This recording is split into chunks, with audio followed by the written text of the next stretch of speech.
Kini, semua pasukan sudah mulai berangkat, dan beberapa tandu juga ikut pergi. Yun Shao yang ada di salah satu tandu besar itu bertanya pada prajurit yang bersamanya, di kota apa mereka akan temui, dan berapa lama akan sampai di sana. Prajurit itu melaporkan, kota selanjutnya adalah kota Sunshore, dan dengan kecepatan mereka yang saat ini, mereka akan sampai dalam 10 hari. Yun Shao terkejut mengatakan, mengapa itu sangat lama? Dasheng mengatakan pada Yun Shao, apakah Yun Shao sudah bosan? Dasheng lalu mengalihkan pembicaraan dengan bertanya, pendapat Yun Shao mengenai pasukan mereka. Yun Shao hanya menjawab jika mereka menarik. Dasheng mengatakan jika Yun Shao benar-benar polos. Ia melanjutkan jika niat membunuh dari para prajurit itu berasal dari pertarungan hidup dan mati. Dasheng akan melanjutkan penjelasannya, tapi dihentikan oleh Yun Shao yang sepertinya tidak tertarik dengan cerita itu. Ia mengalihkan topik dengan mengatakan, jika sudah waktunya Dasheng meminum obat, dan meminta Dasheng untuk meminta bantuan dari Guru Luo menekan racun. Dasheng yang merasa diabaikan oleh Yun Shao mengatakan dengan kesal, ia tahu jika Yun Shao adalah seorang alkemis, tapi perang itu berbeda. Yun Shao langsung menyela dan mengatakan, bukannya itu hanya niat membunuh? Yun Shao mendekat di tepi balkon tandu dan mengatakan, dalam 10 hari, sebelum mereka memasuki kota Sunshore, 2.000 tentara pelajar yang ia pimpin akan memancarkan niat membunuh yang lebih besar dan mengerikan daripada 400.000 tentara itu. Yun Shao bertanya, apakah Dasheng percaya dengan itu? Dasheng tertawa terbahak-bahak dan mengatakan, kesombongan Yun Shao memang tidak ada habis-habisnya. Apakah Yun Shao berpikir niat membunuh itu seperti udara? Yun Shao menjawab, ia bersumpah dengan sumpah militer, dengan mempertaruhkan kepalanya. Jika ia kalah dalam taruhan 10 hari lagi, maka Dasheng bisa menendang kepalanya seperti bola. Jika ia menang, ia ingin posisi komandan tertinggi. Jadi, Dasheng bisa bekerja untuknya. Dasheng dengan wajah serius menimpali ucapan Yun Shao, jika sumpah militer bukanlah mainan. Sebagai komandan pasukan pelajar, Yun Shao harus tahu, tidak ada yang namanya main-main dengan militer. Yun Shao bersiap akan melompat mengatakan, tentu saja itu bukan mainan, tapi dalam 10 hari ini, ia akan menyerahkan perlindungan logistik pada Dasheng, dan ia akan membawa para pelajar itu. Yun Shao lalu mengucapkan perpisahan dan meminta untuk mereka jumpa di kota Sunshore. Dengan segera, Yun Shao melompat pindah tandu yang ada Meng Wu dan teman-teman lainnya. Yun Shao lalu berdiri di atas tandu dengan mengatakan pada semua tentara pelajar, untuk mendengarkan apa yang akan ia katakan. Yun Shao meminta untuk meninggalkan semua logistik dan ikut bersamanya. Sedangkan di tandu Dasheng yang kini hanya tinggal dirinya dan Chen Li. Chen Li bertanya, apakah ayahnya akan membiarkan Yun Shao? Dan apakah ayahnya mempercayai Yun Shao? Apakah ayahnya benar-benar percaya? Hanya dalam 10 hari Yun Shao bisa melatih prajurit pelajar untuk memancarkan niat membunuh yang lebih mengerikan daripada pasukan pusat. Seharusnya mereka tetap ikut bersama. Ayahnya menjawab, jika tentu saja ia tidak percaya. Chen Li mengatakan, tapi Yun Shao sudah mengucapkan sumpah militer dengan mengorbankan kepalanya. Dasheng menampar anaknya itu dengan mengatakan, Yun Shao memang mengucapkannya, tapi siapa yang mendengar? Apakah Chen Li pikir dirinya akan membunuh Yun Shao? Ia hanya akan menghajar Yun Shao. Dasheng lalu turun ke bawah dengan mengatakan, jika ia harus meminum pilnya. Di dalam tandu, ada Guru Luo dan Komandan Xiao Qingwan. Chen Dasheng bertanya keadaan dari Guru Luo. Guru Luo menjawab jika ia baik-baik saja dan bertanya, bagaimana Yun Shao mendapatkan teknik pengobatan itu? Saat ia membantu menekan ki dingin milik Komandan Xiao Qingwan dan Chen Dasheng, ia merasakan jika yang ki miliknya menjadi lebih kuat dan bahkan lebih efektif daripada latihan di pengasingan. Chen Dasheng meminta Guru Luo untuk tidak memuji bajingan Yun Shao itu, karena dalam 10 hari lagi, ia akan menghajar Yun Shao sampai setengah lumpuh. Komandan Xiao Qingwan yang tengah bersemedi mengatakan, jika mungkin sepertinya Dasheng tidak akan bisa melakukan itu. Mendengar ucapan Komandan Xiao Qingwan membuat Dasheng bertanya-tanya. Kembali di tandu Yun Shao, Han Bai mengatakan jika Yun Shao sudah bertaruh sangat besar. Chen Dasheng menambahkan, bahkan Yun Shao bersumpah militer. Walaupun Yun Shao tidak akan kehilangan kepalanya, tapi kakeknya pasti akan menghajar Yun Shao. Yun Shao mengatakan, apa sulitnya meningkatkan niat membunuh? Han Bai menjelaskan jika niat membunuh hanya didapatkan melalui pertarungan yang sesungguhnya, dengan pedang dan tombak asli. Yun Shao hanya menjawab santai dan mengatakan, jika begitu, mereka buat saja para tentara pelajar itu merasakan pertarungan hidup dan mati. Dengan segera, Yun Shao mengatakan pada para tentara pelajar itu, untuk berlari dan mencapai kota Sunshore dalam 4 hari, dan 6 hari sisanya, ia akan membawa mereka ke neraka. 3 hari kemudian, di luar kota Shore, terlihat semua tentara pelajar tepar dan terbaring, karena lelah yang mereka terima. Yun Shao terlihat keluar dari tandunya dan menyadari jika hari sudah gelap. Yun Shao melihat Lin Yu dan Cheng Feng masih berdiri membuat ia mengatakan, ia berpikir ada beberapa orang yang tangguh. Yun Shao juga meminta rekannya untuk keluar karena bulannya sungguh indah. Sedangkan para tentara siswa kesal karena mereka hanya duduk di tandu sedangkan mereka harus berlari. Yun Shao mengatakan pada Han Bai dan Chen Zhen, jika waktu istirahat sudah habis, kini waktunya mereka bekerja. Chen Zhen dan Han Bai mulai menggambar pola di tanah, dan pola itu mengeluarkan sinar merah yang cukup terang, dan sangat besar pula. Tentara siswa bertanya, formasi untuk apa itu? Formasi itu menggunakan banyak sekali primordial stone. Salah satu dari mereka mengatakan, jika sepertinya itu adalah formasi yang digunakan untuk mengembalikan primordial ki mereka. Tentu saja yang lainnya bertanya, apakah Yun Shao memang sebaik itu? Yun Shao lalu mengeluarkan senjata tingkat 3-nya yang ia hasilkan dari merampok Li Yi, lalu melemparkannya. Saat kedua senjata itu mencapai di tengah-tengah formasi, ledakan energi yang sangat kuat terjadi. Tentu saja itu membuat tentara siswa terkejut heran. Sambil berjalan menuju tandunya, Yun Shao mengatakan, jika ia hampir menghabiskan seluruh sumber dayanya di formasi itu. Dan kedua inti formasi itu adalah senjata tingkat 3. Yun Shao melanjutkan jika formasi itu bisa membantu mereka untuk menjadi warrior yang sesungguhnya dalam waktu yang singkat. Dengan lirikan tajam, Yun Shao menambahkan, semuanya, ayo mulai liburan kita. Di atas para tentara siswa, terdapat pusaran seperti awan merah gelap. Mereka semua memandang ke atas dan bertanya apa itu, yang kemudian membuat mata para siswa berubah menjadi merah. Begitu juga mata Yun Shao. Tiba-tiba, para siswa itu berteriak tak sadarkan diri. Yun Shao telah duduk dan akan mulai prosesnya. Dan Chen Zhen bertanya, apakah yang akan Yun Shao lakukan pada mereka? Yun Shao lalu bangkit dari duduknya dan mengatakan, jika ia hampir lupa. Yun Shao menendang mereka berempat untuk ikut bersenang-senang juga. Jimeng yang akan keluar dari sana untuk ikut dihentikan oleh Yun Shao, karena kultivasi Jimeng adalah Martial Lord, dan Jiarong alkemis tingkat 2, dan kemampuan mata miliknya masih lemah. Ia tidak bisa mengendalikan pikiran mereka berdua. Jiarong bertanya pada Yun Shao, formasi apakah itu? Yun Shao menjawab jika itu adalah formasi Thousand Hallucination. Yun Shao menjelaskan jika di sana, mereka semua akan merasakan pengalaman yang tidak terlupakan. Yun Shao tertawa jahat, sedangkan Jiarong masih tidak mengerti. Yun Shao melemparkan batu primordial di sekelilingnya dan meminta Jimeng untuk melindungi mereka. Ia tidak tahu berapa lama ia akan bertahan, tapi ia akan melakukan yang terbaik. Dengan segera, Jimeng melompat ke atas tandu. Diperlihatkan, seorang yang tengah berlatih di dalam hutan. Ia menyebutkan jika namanya adalah Zhang Tao. Ia adalah pelajar dari Akademi Sky Eagle. Ia sudah membuka 5 cakranya di usia yang baru 13 tahun. Harapan terbesarnya adalah menghemat uang dan diterima di Akademi Jialan. Setelah itu, ia berharap menjadi seorang pengawal kerajaan dan membuat keluarganya bangga. Saat sedang berlatih dan berpikir, tiba-tiba saja ada serigala yang keluar dari dalam pohon. Zhang Tao bertanya-tanya, mana bisa serigala keluar dari dalam pohon? Tapi ia menyadari, jika itu bukanlah serigala biasa, itu adalah monster serigala. Tao berlari untuk menghindari monster serigala itu, tapi serigala itu langsung menyerang dari belakangnya. Tao lalu membalikkan badannya dan berniat untuk menyerang, karena ia tidak bisa lari dari itu. Ia menggunakan serangan King Kong Fist. Tapi tangannya malah digigit oleh monster serigala itu hingga putus satu. Tao kesakitan dan merasa kesal, karena tangannya telah putus oleh monster itu. Dan ia menyerang lagi dengan satu tangannya, dan tangannya itu digigit lagi oleh monster serigala hingga putus. Tao kini sudah berhasil tiba di rumahnya. Ia berpikir mengapa monster itu tidak membunuhnya sekalian. Sekarang ia tidak memiliki kedua tangannya. Bagaimana bisa ia lanjut untuk masuk Akademi Jialan? Dari dalam rumahnya, ada seorang yang berteriak keras. Ia berlari menuju rumahnya dan melihat apa yang terjadi. Ternyata itulah orang-orang yang membunuh keluarganya. Kakak, ayah, dan ibunya mati, dibunuh oleh orang-orang yang tidak dikenal. Yang membuat Tao marah besar dan mengeluarkan emosi yang meledak-ledak dalam dirinya. Ia bersiap untuk menyerang mereka semua, tapi Tao hanya menjadi bahan samsak tendangan untuk orang-orang itu. Tao yang diajar itu mulai kehilangan kesadaran perlahan. Tiba-tiba, jantungnya berdetak dan diselimuti aura merah, yang kemudian tangannya kembali dan merasakan kekuatan yang luar biasa. Ia tersadar jika tangannya telah pulih dan bahkan mendapatkan pedang. Dengan menggebu-gebu, Tao meneriakkan ingin membunuh mereka semua. Dengan tawa jahat, Tao mengatakan jika ia ingin membunuh semuanya. Tiba-tiba, ia berhenti dan menatap ke langit. Ia merasa seperti tersedot dan kemudian tersadar kembali.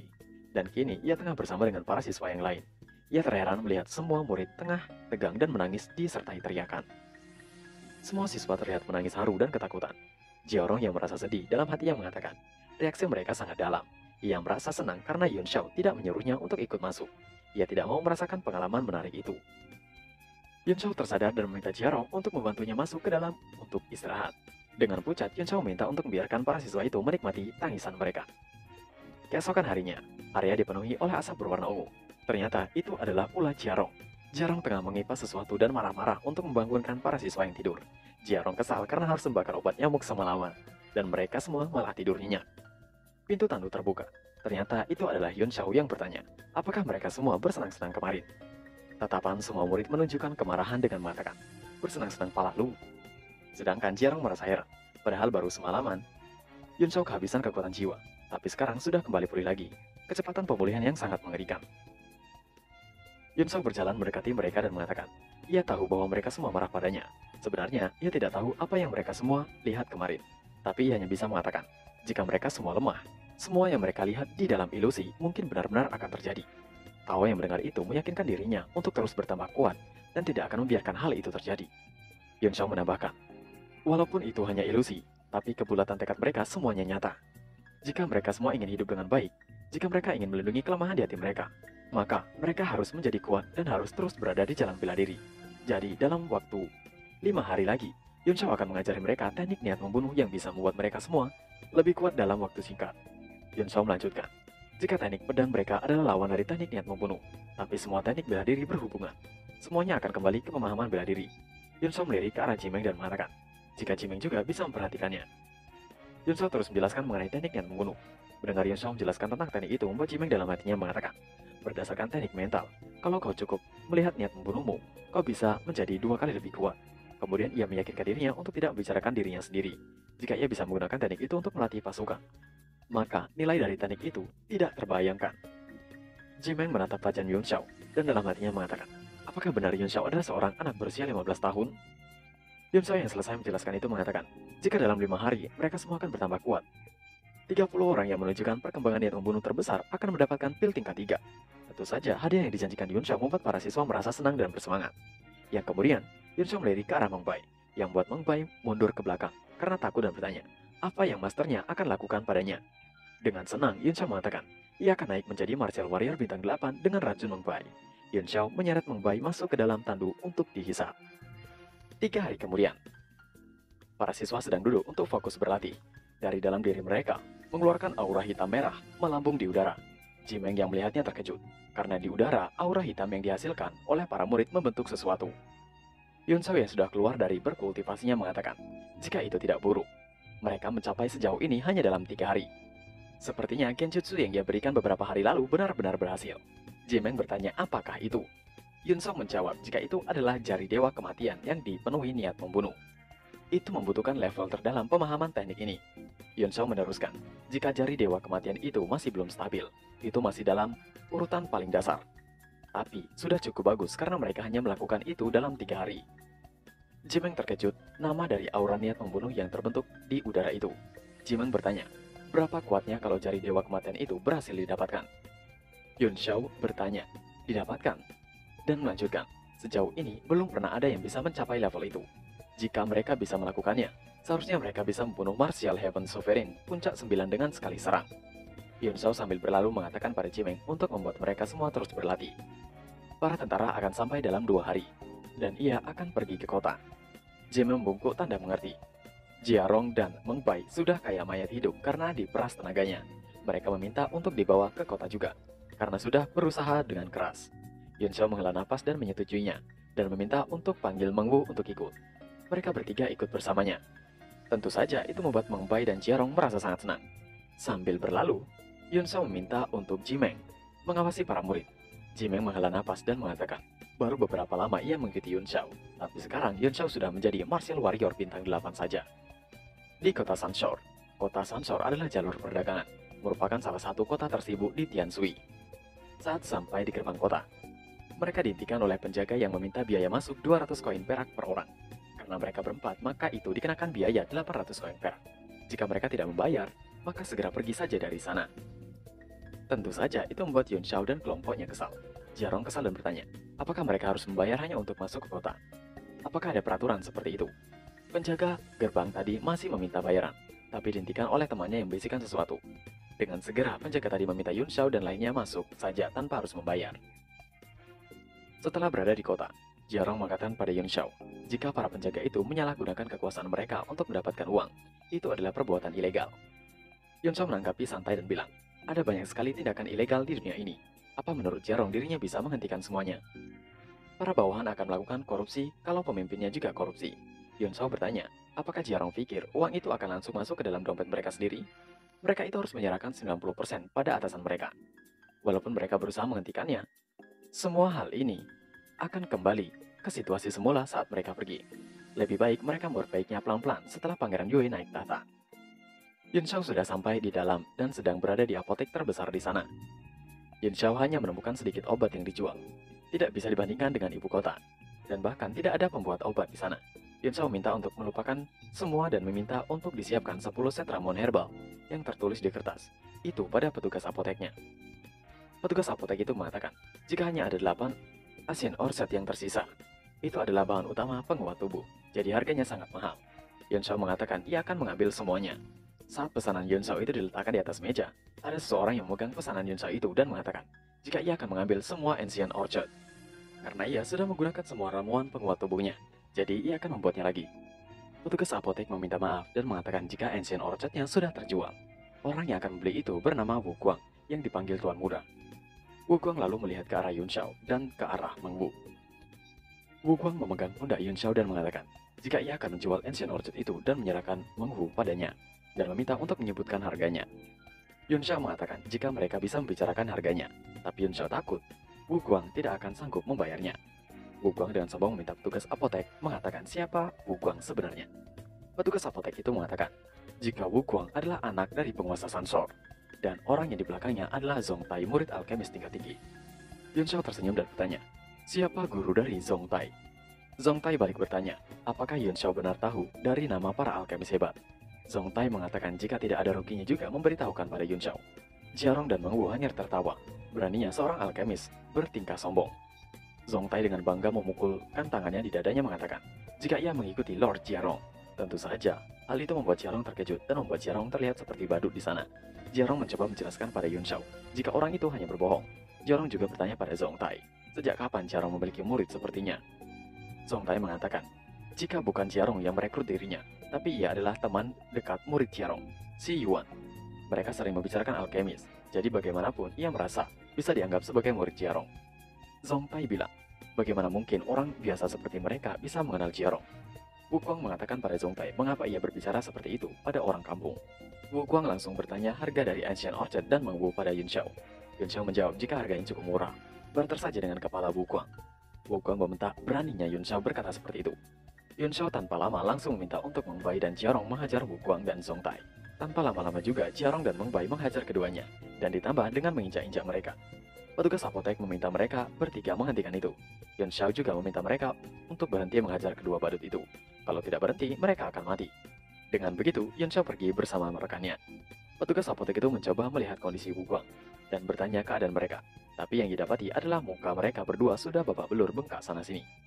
Wu Guang bergegas untuk mengirimkan sinyal bantuan untuk membunuh Yuan Shao dan kawan-kawannya. Tidak lama berselang, Yuan Shao dan lainnya dihadang oleh Wu Guang. Tapi sekarang ia membawa para prajuritnya. Ia mengatakan apakah Yuan Shao menyesal sekarang.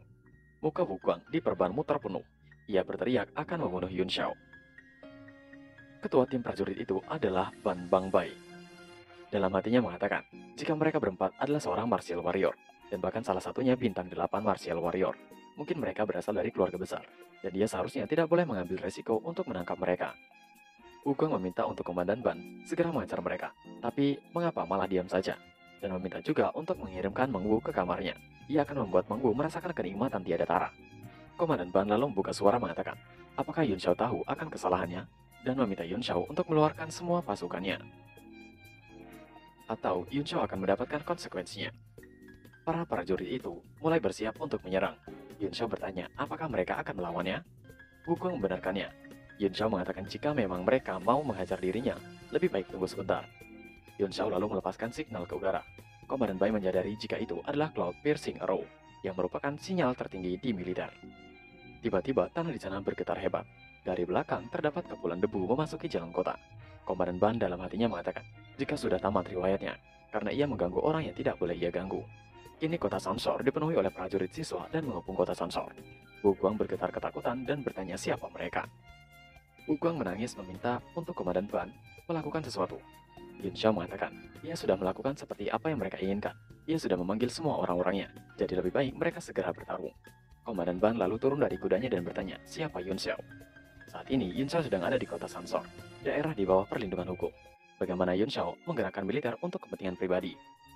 Meng Bai tertawa bahagia mengatakan, saat jumlah mereka lebih banyak, mereka sombong, tapi sekarang mereka kalah jumlah, mulai berbicara tentang hukum. Yuan Shao maju ke depan dan mengatakan, mereka membawa beberapa ratus prajurit kota Sansor untuk bertarung dengannya, yang hanya 4 orang. Sekarang, ia hanya membawa 2.000 orang untuk melawan. Dalam perbandingan, sekarang mereka seimbang. Yuan Shao meminta untuk mereka segera bertarung, karena ia bosan membuang-buang waktu. Tiba-tiba, pengumuman penguasa kota telah tiba. Seseorang dengan badan macam gentong berlari kesusahan. Ia adalah penguasa kota Sansor, Wu Liantian. Wu Lian melihat Yun Xiao dan rekan-rekannya mengatakan, jika mereka hanyalah anak-anak, siapa yang bertanggung jawab di antara mereka? Wu Guang langsung menangis di depan ayahnya dan menunjuk Yun Xiao, jika merekalah yang menghajar dirinya sampai ia terlihat seperti babi. Dan bahkan Yun Xiao mengumpulkan tentara untuk mengepung kota Sanshore. Jadi, ayahnya harus memberikan mereka pelajaran. Tapi, Wu Lian malah mengajar anaknya itu, dan akan mengajarnya lagi setelah pulang. Wu Lian langsung membungkuk di depan Yun Xiao dan memperkenalkan diri, jika dirinya adalah penguasa kota Sanshore. Ia meminta maaf karena tidak mengajari anaknya dengan baik. Yun Xiao menanggapi jika itu bukan masalah. Juga mereka sepertinya tidak bisa berbicara di sana kan, dan berpindah di tempat lain saja. Wu Lian membenarkan dan meminta untuk mereka berbicara di kediamannya saja. Di istana kota Sanshore, Yun Xiao yang tengah duduk santai dan meminum teh mengatakan, jika ia tidak mengenal Wu Guang. Wu Lian bertanya pada Yun Xiao, siapa nama keluarga Yun Xiao dan memiliki jabatan apa di militer. Yun Xiao mengatakan jika namanya tidak penting, ia hanya mendengar tentang adanya perang, jadi ia membawa para saudaranya untuk melindungi keluarga dan negara. Wu Lian berdiri dan mengatakan jika Yun Xiao sungguh hebat dan sangat berani demi negara dan rakyat, dan meminta untuk Wu Guang belajar dari Yun Xiao. Yun Xiao tertawa dan mengatakan, jika ia kebetulan lewat kota Sanshore dan kemudian latih tanding dengan Wu Guang, itu hanya kebetulan. Yun Xiao memulai aksinya. Ia mengatakan, sangat jarang ada penguasa kota yang berjiwa patriotik, jadi ia memiliki permintaan.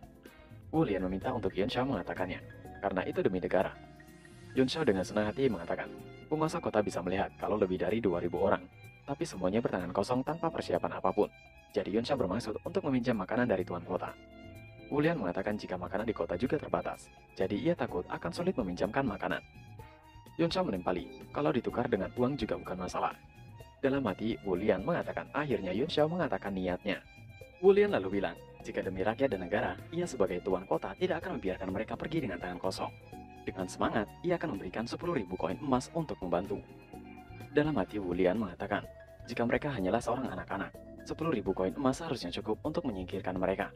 Yun Xiao dan Xiarong malah tertawa terbahak-bahak, sedangkan Komandan Ban yang ada di sana dalam hatinya mengatakan, jika panas emas tadi saja sudah seharga 10.000 koin emas, penguasa kota terlalu meremehkan Yun Xiao.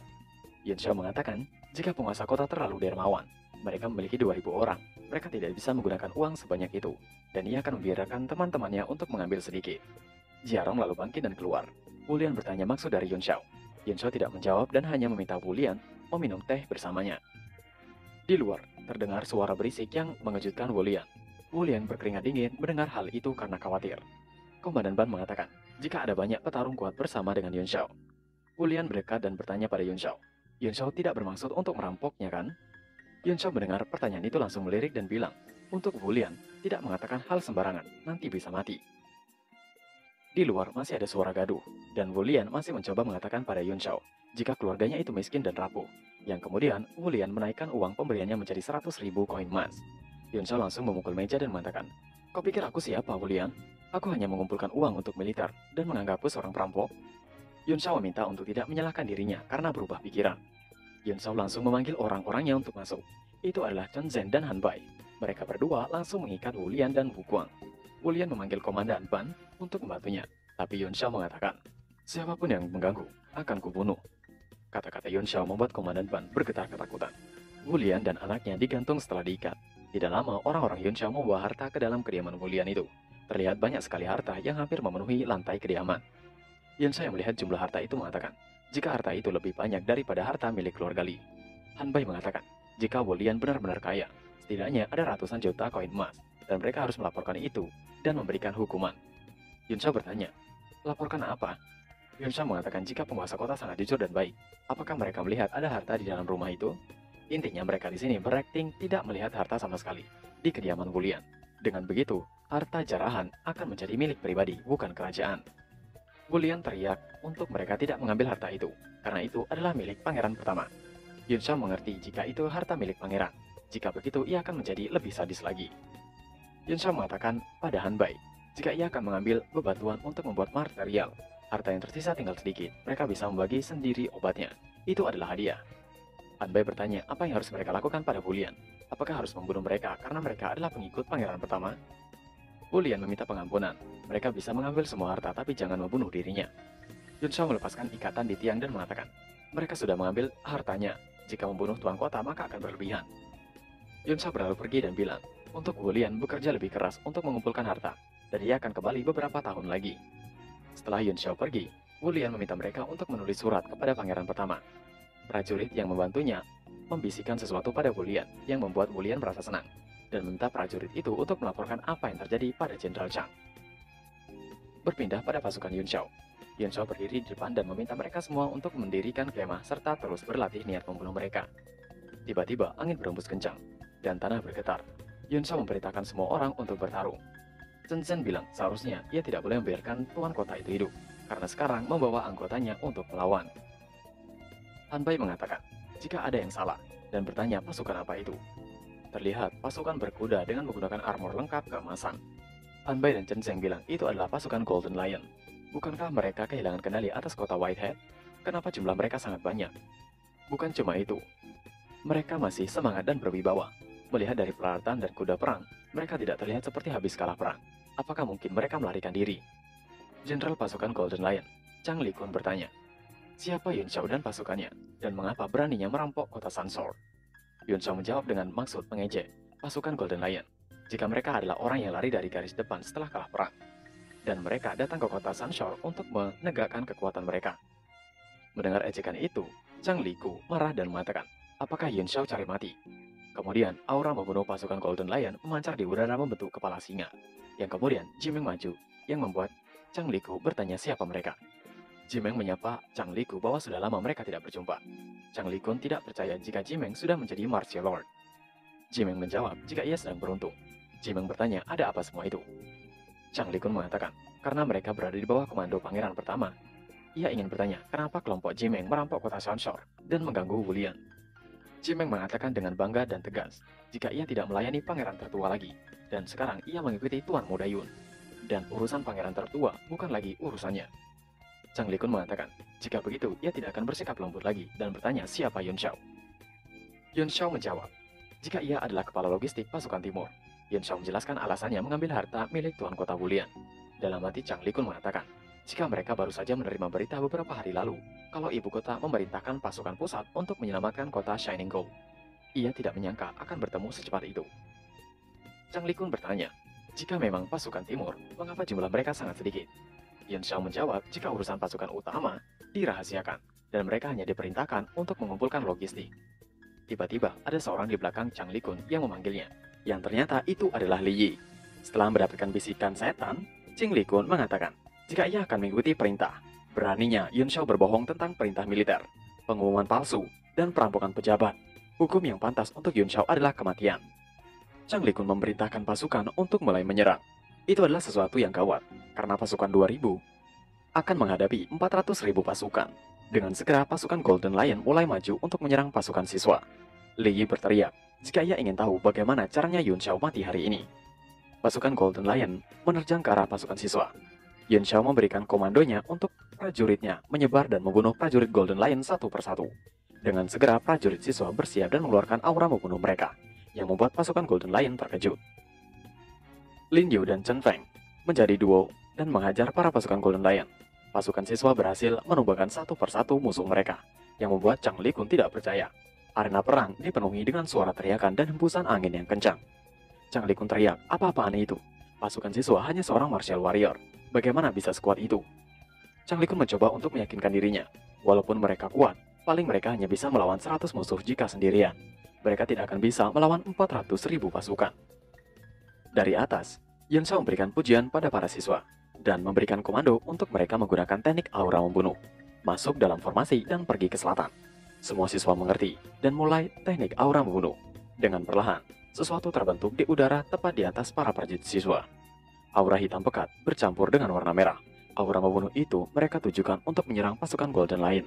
Chang Li Kun yang terlihat panik memberikan komando untuk menahan serangan para siswa. Pasukan Golden Lion juga menggunakan aura membunuh singa untuk menahan serangan itu. Namun sayang, aura membunuh para prajurit Golden Lion itu tidak sekuat milik para siswa. Aura membunuh Golden Lion tertembus oleh jari dewa kematian para prajurit siswa, dan membuat pasukan Golden Lion tumbang satu persatu. Li yang gemetar karena menahan amarah mengatakan, jika Yun Xiao adalah monster dan akan menjadi ancaman untuk masa depannya. Yun Xiao adalah komandan. Jika bisa membunuh Yun Xiao, pasti pasukannya akan hancur. Chang Li Kun langsung melesat maju dan mengatakan, Mereka tidak akan mendapatkan apapun jika hanya berdiam diri. Chang Likun mengatakan pada Li Yi untuk mengurus Yun Xiao, dan dirinya akan mengurus Jimeng. Li Yi tidak maju sendirian dan meminta orangnya untuk maju. Mereka berdua harus membunuh Yun Xiao. Jika tidak membunuhnya hari ini, mereka bukan cuma hanya menderita, mungkin master mereka akan dibunuh oleh Yun Xiao. Kedua orang Li Yi membenarkan, Yun Xiao adalah ancaman. Mereka meminta Li Yi untuk beristirahat saja, dan mereka berdua yang akan mengurus Yun Xiao. Dengan segera, kedua orang Li Yi melesat ke depan. Jimeng yang sedang menghadapi Chang Liku melihat dua orang menuju Yun Xiao berteriak untuk memperingatkan tuannya. Yun Xiao dan para prajurit terus berlari. Yun Xiao minta pada semuanya untuk fokus pergi ke selatan, dan jangan terganggu. Dalam hati Yun Xiao mengatakan, tidak mungkin dirinya sebodoh itu melawan dua martial lord. Pasukan Chen Dazeng seharusnya datang dari arah selatan. Sebentar lagi, saat dia datang, maka ia bisa melawan balik. Orang Li Yi menggunakan skillnya untuk menghentikan Yun Xiao. Yun Xiao yang melihat itu langsung mengatakan, jangan pikir bisa membunuh dirinya. Lebih baik bunuh saja orang-orang Golden Lion.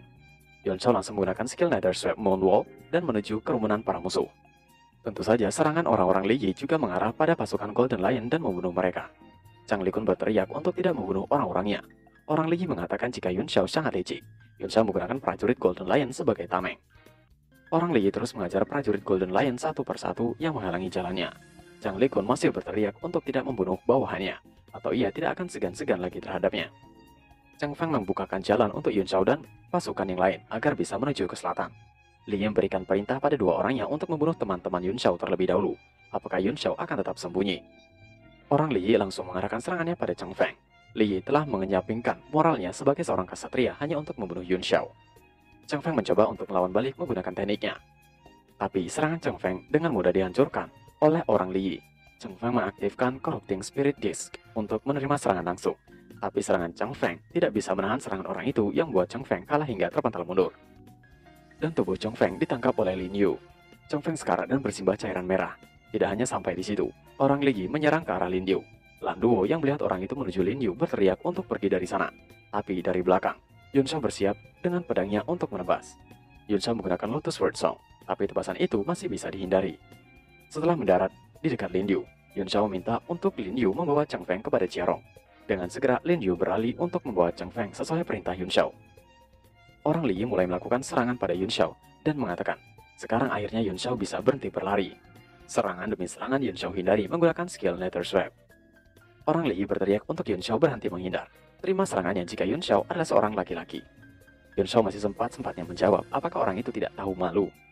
Seorang martial lord menyerang seorang martial warrior. Orang itu tidak terima dan malah mengatai Yun Xiao bajingan. Dalam hati Yun Xiao mengatakan, ia sudah mendorong teknik Nether Sweep sampai ke batasnya. Jika terus begitu, ia merasa bisa mati dengan mudah. Dari kejauhan, Chen Zheng dan Han Bai melihat pertarungan Yun Xiao. Melihat Yun Xiao bertahan antara hidup dan mati, Han Bai meminta untuk semua rekan-rekannya bekerja sama menyelamatkan Yun Xiao. Mereka jangan melupakan siapa yang mengajari mereka teknik bela diri. Berbagi barang bersama dan membantu mereka dalam bahaya. Chen Zheng menambahkan, jika mereka adalah laki-laki, maka bertarunglah bersamanya. Lin Yu yang mendengar itu karena telah diselamatkan oleh Yun Xiao langsung berlari duluan dan mengatakan, ia akan menghajar orang-orang yang diam saja. Provokasi itu berhasil dan membuat semua prajurit siswa mengeluarkan penuh kekuatan mereka untuk membuat aura membunuh jari Dewa Kematian.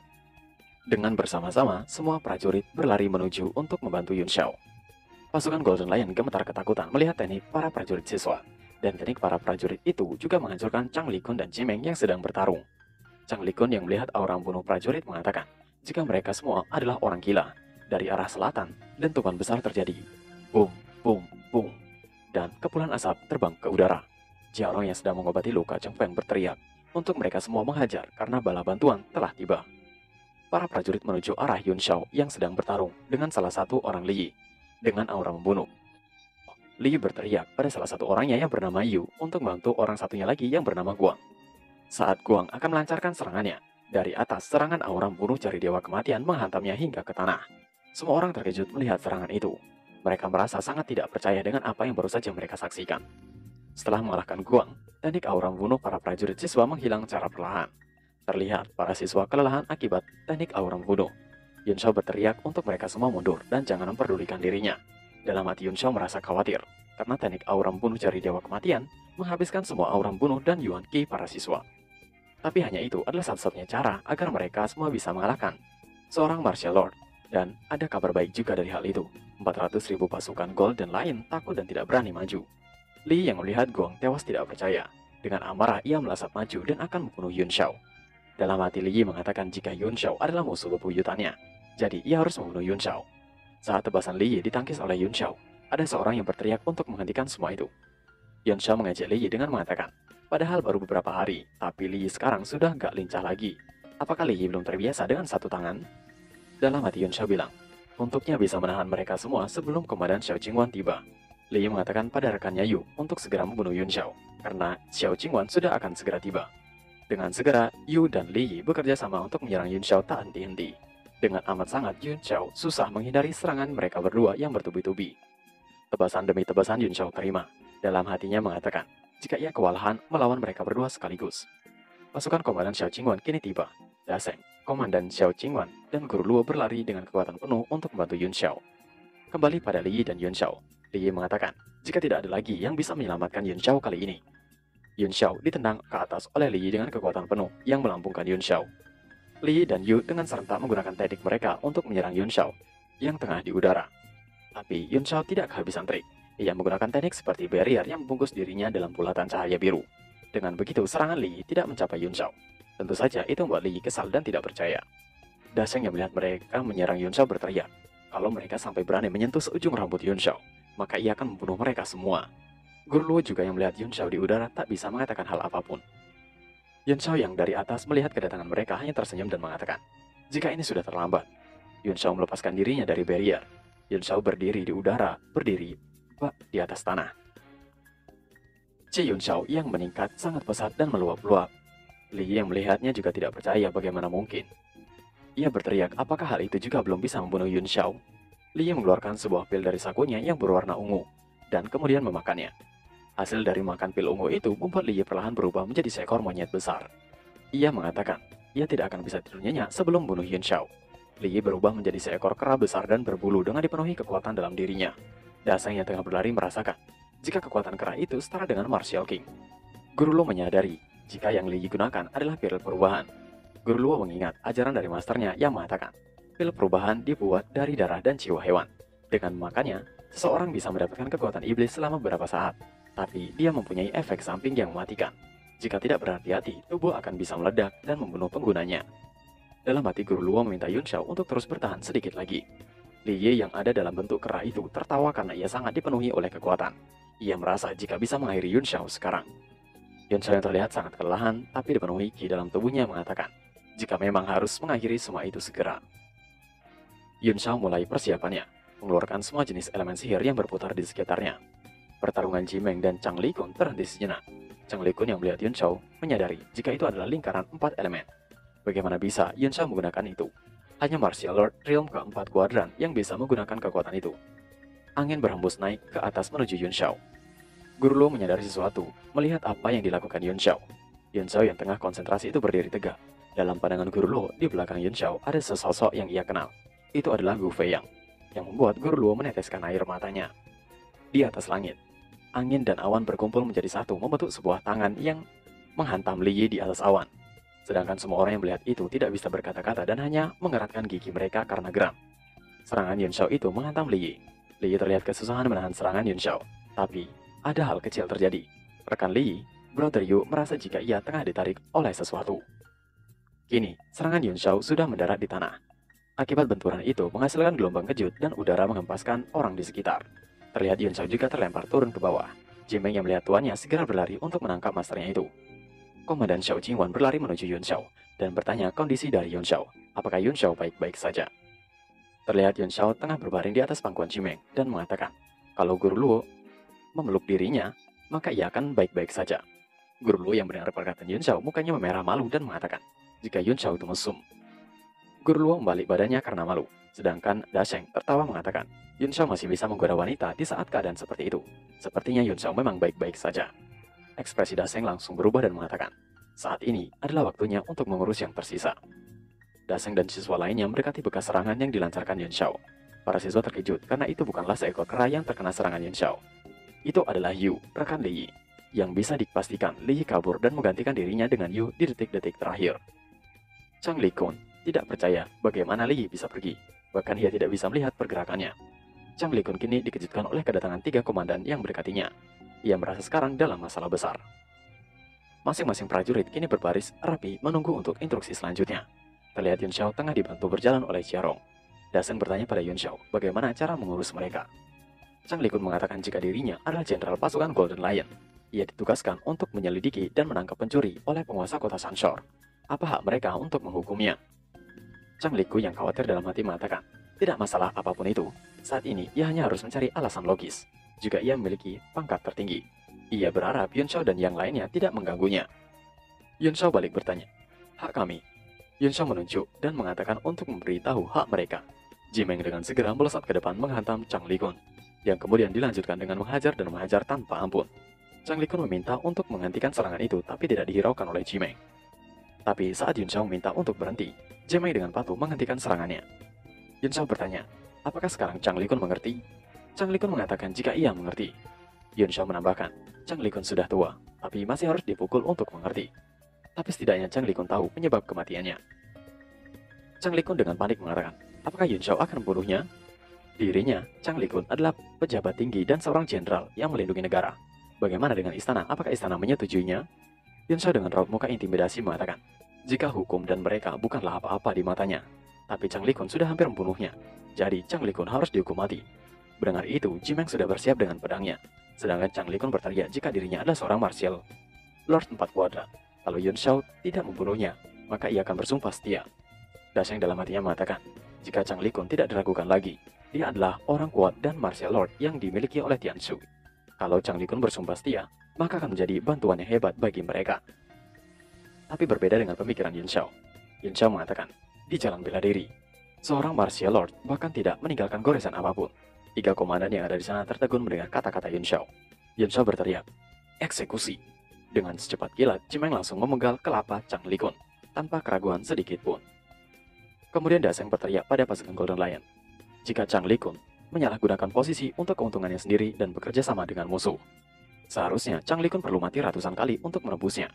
Karena komandan utama sudah mati, maka wakil komandan akan menggantikannya. Dengan segera 2 wakil komandan maju dan menerima untuk menggantikan Chang Likun. Mereka adalah Wang Hong dan Huaman. Dasheng mengatakan, jika mereka berdua menyaksikan Chang Likun bekerja sama dengan musuh, ia akan merubah posisi jabatan. Apakah ada di antara mereka yang keberatan? Keduanya menjawab untuk menugaskan apapun itu pada mereka. Dasheng meminta untuk Hang Huang akan mengambil alih pimpinan, dan mengatakan jika hukuman karena lari dari tugas adalah kematian. Ini adalah kesempatan bagi mereka untuk memperbaiki kesalahan.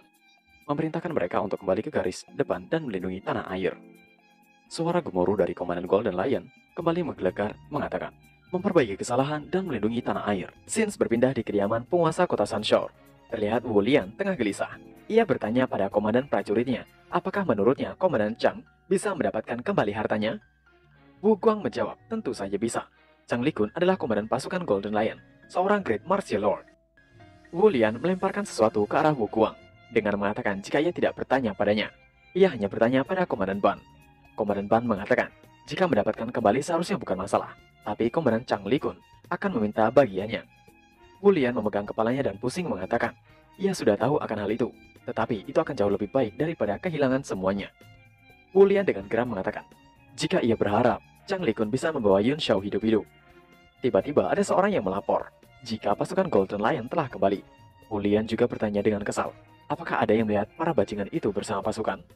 Pelapor menjawab, jika ia melihat di antara kerumunan, tapi...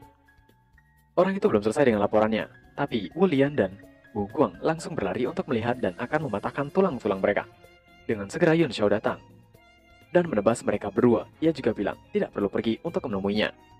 Yun Xiao yang telah menebas penguasa kota itu mengumumkan, jika untuk sementara, ia yang akan mengambil alih semua urusan pemerintahan kota Sanshore. Kembali ke pasukan tentara pusat. Tenda komandan utama, ada Han Qifang, Chen Li, Daseng, Guru Luo, dan komandan Xiao Jingwan yang tengah berdiskusi. Komandan Xiao Jingwan bertanya, apakah mereka memiliki opini? Chen Li mengatakan jika itu adalah hal yang aneh. Apakah dia manusia? Ia meneruskan jika itu adalah pertama kalinya melihat aura membunuh hitam pekat yang berasal dari pasukan pelajar. Aura itu berasal dari rasa haus darah. Mereka seperti dewa kematian. Dasheng menambahkan, legenda mengatakan, kalau peperangan terlalu kejam dan berdarah, maka dewa kematian akan muncul. Legenda juga mengatakan, dewa kematian ini diselimuti oleh chi hitam pekat dan bertubuh besar. Kau tidak bisa melihatnya dengan kasat mata. Sedangkan Chen Li bertanya, Apakah dewa benar-benar ada? Dasyang meneruskan, jika aura membunuh itu memiliki nama kuno yaitu Ramayana. Itu adalah kekuatan untuk membunuh apapun. Han Qifang dan Chen Li terdiam dan hanya menyebutkan kembali Ramayana. Dasyang melanjutkan penjelasannya. Bagaimana bisa? Ia dan mereka menyaksikan versi lengkapnya. Aura membunuh itu dibentuk dengan kekuatan. Pasti ada orang yang menguasainya. Han Qifang mengatakan jika itu adalah teknik kultivasi yang jarang dilihat. Tapi bagaimana Yuan Shao mempelajarinya? Yuan Shao bahkan mewariskan teknik itu pada 2000 orang. Komandan Xiao Qingwan menimpali juga. Pasti ada seorang master yang membantu Yuan Shao dari belakang. Kesampingkan dulu masalah Ramayana. Yuan Shao baru saja berusia 15 tahun, tapi sudah menjadi alkemis tingkat 2 dan seorang martial warrior bintang 8. Dan kekuatan aslinya setara dengan seorang Great Martial Master. Walaupun mereka mencoba mengajar dirinya, ia akan menolak untuk tidak percaya kalau Yuan Shao tidak memiliki guru. Daseng membenarkan ucapan Komandan Xiao Qingwan. Orang yang ada di belakang Yuan Shao pasti sangat kuat. Komandan Xiao Qingwan mengulangi kata-kata Yuan Shao waktu di medan perang. Jalan bela diri, seorang martial lord bahkan tidak akan meninggalkan goresan apapun. Dan menambahkan, orang yang di belakang Yuan Shao pasti lebih kuat darinya. Komandan Xiao Qingwan bertanya pada Guru Luo. Pasti Guru Luo memiliki petunjuk akan hal itu kan? Jika tidak salah, teknik yang digunakan Yuan Shao adalah milik Martial Sovereign, Gu Feyang, Great Wind and Paul. Komandan Xiao Qingwan masih meneruskan. Rumornya Gu Feyang punya 5 murid. Murid tertuanya, Hua Qiansu, menjadi seorang Martial Sovereign beberapa tahun lalu. Sekarang ada di kota suci Snowguard. Murid keduanya, Mo Xiaochuan, berasal dari keluarga Mo dari kota Dark Iron. Tidak ada berita tentangnya beberapa tahun ini. Murid ketiganya, Jun Ruyun, menjadi menantu kekaisaran Guwu. Murid keempat, Hao Lian, berada di kota Mercenaries. Dan murid kelima adalah Yang Di, orang yang paling mereka kenal. Komandan mendengar kalau Yang Di sudah mencapai tingkat 7, Emperor Class Refiner. Ia tidak tahu apakah berita itu benar atau tidak. Jika benar, maka seharusnya ia sudah mendekati level Deity, Transformation Shi. Daseng mengatakan jika semuanya adalah orang besar dan punya pengaruh hebat. Chen Li mengatakan jelas jika itu bukanlah Lord Yang Di. Setelah kejadian Mo Suener, ia bersumpah tidak akan pernah menginjakan kaki di Tianshui lagi. Mereka masih berdiskusi mengenai siapa orang di balik kekuatan Yuan Shao yang sangat hebat itu. Mereka mengambil kesimpulan jika itu adalah Hua Qianshui, murid pertama Gu Feyang. Komandan Xiao Qingwan bertanya pada Guru Luo, bagaimana menurut Guru Luo? Di antara mereka semua, hanya Guru Luo yang mengerti Gu Feyang. Guru Luo bertanya pada mereka semua, kenapa harus mereka berlima? Maksudnya adalah murid dari Gu Feyang. Han Qifang bertanya, apa ada orang lain selain 5 murid Gu Feyang yang tahu Great Wind and Palm? Guru Luo menyibakkan rambutnya dan mengatakan jelas. Walaupun ia belum pernah bertemu dengan kelima murid Gu Feyang, ia yakin Yuan Shao tidak belajar dari mereka berlima. Komandan Xiao menebak dengan terkejut. Mungkinkah? Guru Luo melanjutkan kata-katanya. Ya, Lord Gu Feyang sendiri yang memajari Yuan Shao. Para komandan laki-laki serta bertanya, Gu Feyang? Daseng mengatakan jika itu tidak mungkin. Gu Feyang sudah mati di Gunung Tiandang 15 tahun yang lalu. Semua orang mengetahui itu. Guru Luo mengatakan sambil mengusap air matanya. Jika tidak ada orang yang bisa membunuh Gu Feyang, Gu Feyang hanya terluka parah dan berakhir di Tianshui atau di suatu tempat. Dan secara kebetulan, Gu Feyang menjadi guru Yuan Shao. Guru Luo sangat yakin jika di balik kekuatan Yuan Shao adalah Gu Feyang. Daseng, Chen Li, dan Han Qifang berusaha mencerna semua informasi yang tidak masuk akal itu. Komandan Xiao bertanya pada Guru Luo, apakah maksud Guru Luo adalah Gu Feyang bukan hanya masih hidup, tapi bersembunyi di Tianshui? Guru Luo dengan antusias juga membenarkannya, dan pastinya seperti itu. Daseng mengatakan jika tebakan itu benar, jangankan memberikan goresan pada jalan bela diri, seorang martial lord hanya seperti seekor semut di depannya. Komandan Xiao juga menambahkan, jika tebakan itu memang benar, kalau para musuh yang cukup kuat untuk menyakiti Gu Feyang berhari itu, bukan cuma Tianshui yang akan hancur, tapi seluruh kerajaan Dust Flame juga akan menderita nasib yang sama. Daseng lalu dengan tegas mengatakan, cukup untuk membahas hal itu. Tidak ada yang boleh mendiskusikannya lebih jauh lagi. Guru Luo juga menambahkan dengan wajah serius. Pertama, ia akan mengatakan, siapapun yang membocorkan informasi itu dan membahayakan Gu Feyang, dirinya, Luo Yunsang, akan menghancurkan orang itu dengan tangannya sendiri. Daseng meminta untuk Guru Luo tenang, karena ia memiliki hubungan yang baik dengan keluarga Han dan keluarga Li. Keluarga mereka bahkan lebih dekat daripada saudara. Xiao Qingwan juga menerima kebaikan yang sama. Jadi, mereka tidak akan membocorkan informasi apapun. Komandan Xiao Qingwan mengatakan, tidak heran jika teknik pengobatan Yuan Shao terlihat sangat hebat dan efektif. Dan meyakinkan Guru Luo untuk percaya pada mereka, karena mereka semua adalah rekan Guru Luo.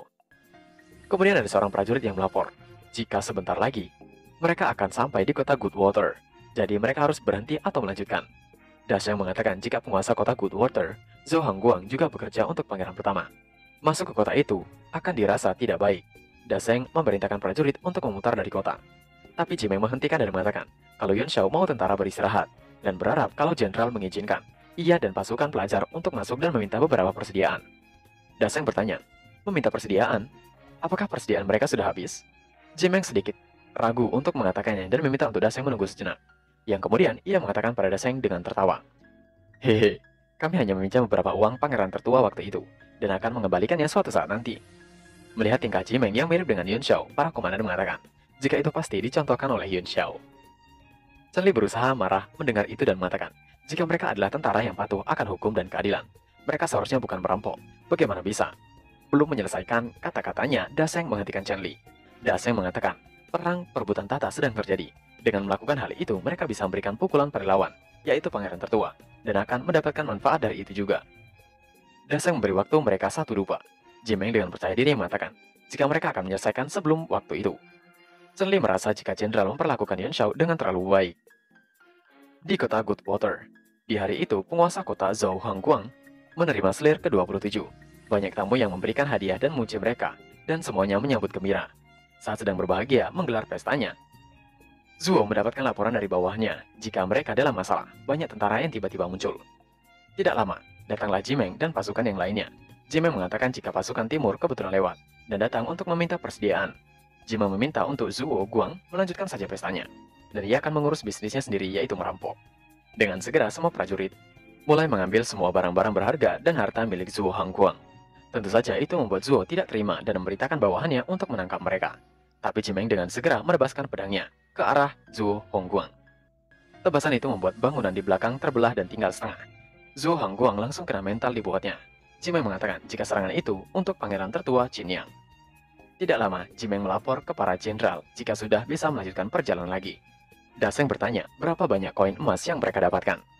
Kota Goodwater memang tidak sekaya kota Sunshore, tapi mereka tetaplah salah satu kota besar di Tianshui. Ia menebak setidaknya mereka dapat 1 juta koin emas. Chen Li yang mendengar jumlah yang disebutkan ayahnya itu geleng-geleng tidak percaya. Jimeng mengatakan jika mereka tidak dapat sebanyak itu, bahkan tidak sampai 10% dari kota Sunshore. Daseng berteriak mendekati Jimeng, bertanya apakah mereka juga merampok kota Sunshore, dan berapa banyak yang dihasilkan di kota Goodwater. Jimeng mengatakan jika ia belum menghitungnya, tapi mungkin hanya 30 juta atau lebih. Kalau ditambah dengan barang-barang bagus dan harta karun, mungkin sekitar 100 atau 200 juta. Daseng, Chen Li, dan Han Qifan terkejut tidak percaya mendengarnya. Jimeng kemudian berpamitan untuk pergi karena harus melapor pada Yun Xiao. Komandan Xiao Qingwan dan Guru Luo hanya terdiam tanpa kata. Chen Li mengatakan pada ayahnya, ia belum pernah melihat koin emas sebanyak itu. Mungkin Yun Xiao akan menjadi orang terkaya di negeri Tianshui di perang pertamanya. Daseng berteriak, bajingan, dan segera menuju ke lembar peta. Daseng mengatakan, jangan salahkan dengan apa yang akan terjadi selanjutnya. Chen Li bertanya mengapa ayahnya melihat peta. Daseng menjawab, untuk melihat beberapa banyak tanah pangeran tertua di depan. Daseng menghitung tanah yang dimiliki pangeran pertama di sepanjang rute mereka, dan itu hanya 5. Daseng muter-muter dan bilang jika itu masih belum cukup. Dengan semangat ia mengatakan, mereka bisa mengambil rute yang lebih jauh untuk mendapatkan 3 kota tambahan. Itu hanya akan memakan waktu 2 hari lebih lama. Jadi, ia harap pada anaknya untuk tidak keberatan dengan waktu tambahan 2 hari. Tentu saja itu membuat Chen Li setuju, karena semua adalah demi uang. Di sepanjang perjalanan, pasukan telah menjarah 8 kota yang berada di bawah kekuasaan pangeran pertama, dan mendapatkan banyak sekali harta rampasan. Kejadian itu telah dilaporkan pada pangeran pertama, yang membuat pangeran pertama murka. Gao Feng bertanya, apakah yang lainnya juga dijarah? Pangeran pertama mengatakan, ia bisa sejauh itu karena terus menerima harta dari tempat yang dijarah itu. Sekarang bukan hanya sumber kekayaan yang hilang, tapi pasukan pusat dan pasukan Golden Lion juga. Pangeran pertama masih terus marah. Gao Feng yang tengah bersamanya meminta untuk pangeran tidak khawatir, dan jangan melupakan kartu as mereka. Walaupun seluruh dunia berpihak pada lawan mereka, mereka akan tetap baik-baik saja. Pangeran pertama membenarkannya, ia masih memiliki kartu as terbesarnya. Dengan mengutuk pangeran pertama, ia meminta untuk mereka menunggu saja. 8 hari kemudian, pasukan kini telah sampai di kota selanjutnya, yaitu kota Kedamaian, sebuah kota di luar kota Shining Gold. Dalam perang itu hanyalah kota kecil penyangga. Penguasa kota Yuan Jizi menyambut rombongan Yuan Xiao di sana. Penguasa kota telah mengusingkan penduduk kota, dan saat ini kota menjadi kota hantu.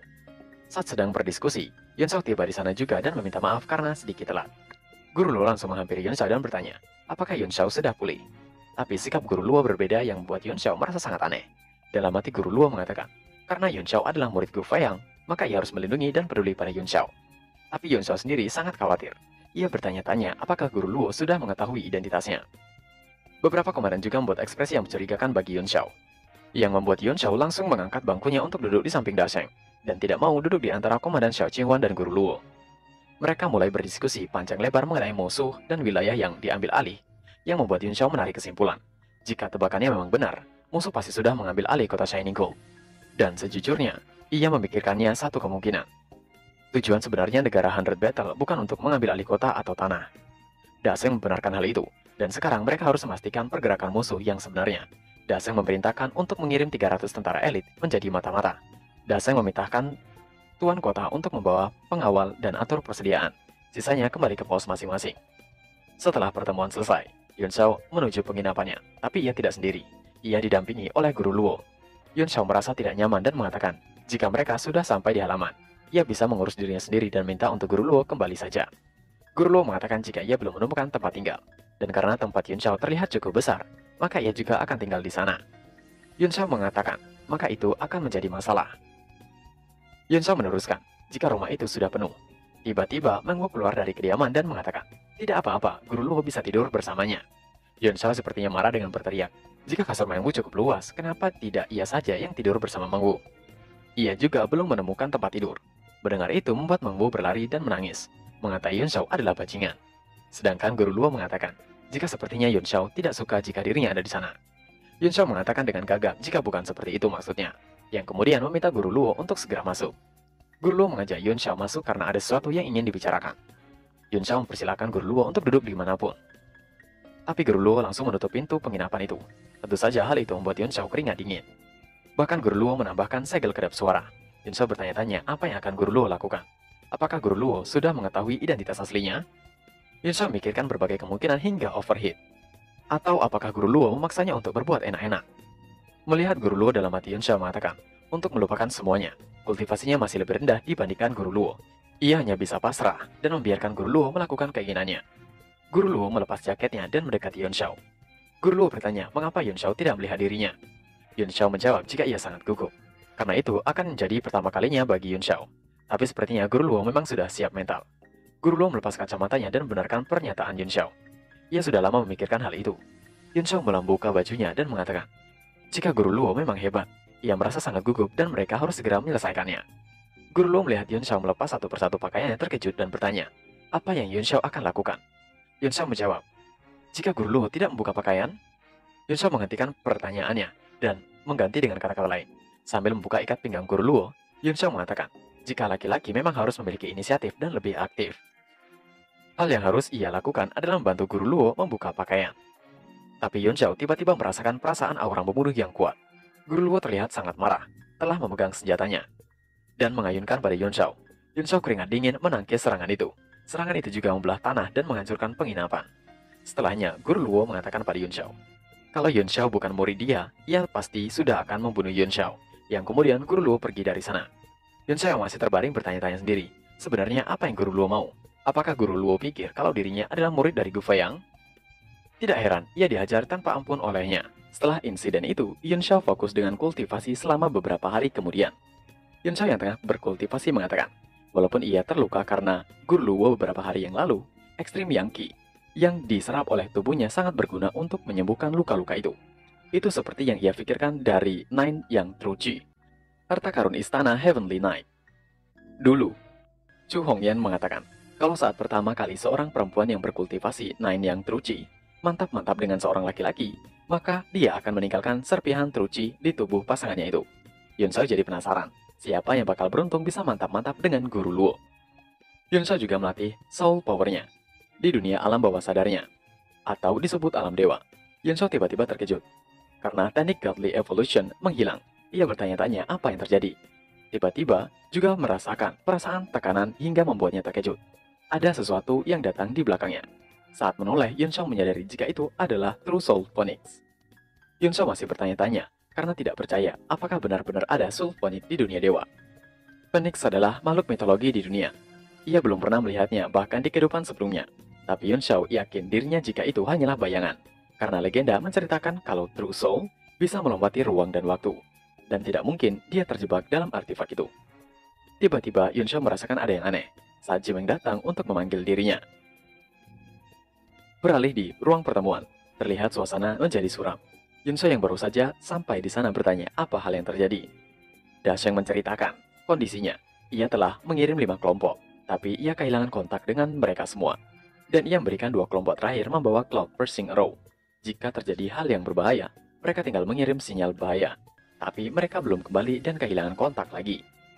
Yun Shao memperjelasnya. Jadi maksud Da Sheng adalah orang yang dikirim dibunuh sekaligus. Dan bahkan tidak memiliki waktu untuk melepas Cloud Piercing Arrow. Tan Chifang menambahkan, jika keadaan lebih rumit, setiap kelompok terdiri dari 3 orang dan mereka dibagi lagi menjadi beberapa kelompok kecil. Dan bahkan mereka mencari informasi secara terpisah. Tidak mungkin mereka dibantai sekaligus. Yun Shao mengatakan, jika itu sesuai dengan prediksi sebelumnya, mereka tidak takut, tapi hanya menunggu kedatangan pasukan Tian Sui. Da Sheng bangkit dari duduknya dan mengatakan, apakah maksud Yun Shao, musuh menempatkan expert di 3 kota? Yun Shao menjawab, jika bukan hanya menempatkan expert, mereka juga pasti mengatur mantra yang mencakup daerah luas. Ia curiga ketiga kota itu sudah berada dalam mantra mereka. Kalau tidak, mana mungkin orang yang dikirim menghilang dalam waktu singkat. Da Sheng terlihat khawatir bertanya, apa yang harus mereka lakukan untuk sekarang? Saat mereka sedang berdiskusi, ada prajurit yang mengatakan, ada fenomena aneh yang muncul di langit selatan. Baru saja mendapatkan laporan itu, Yun Shao langsung pergi untuk melihatnya. Saat setelah sampai di luar, di langit benar terjadi hal yang aneh. Itu adalah seekor Phoenix. Melihat itu membuat Yun Shao terkejut. Yun Shao lalu bertanya pada penguasa kota kedamaian. Dari kota mana Phoenix itu muncul?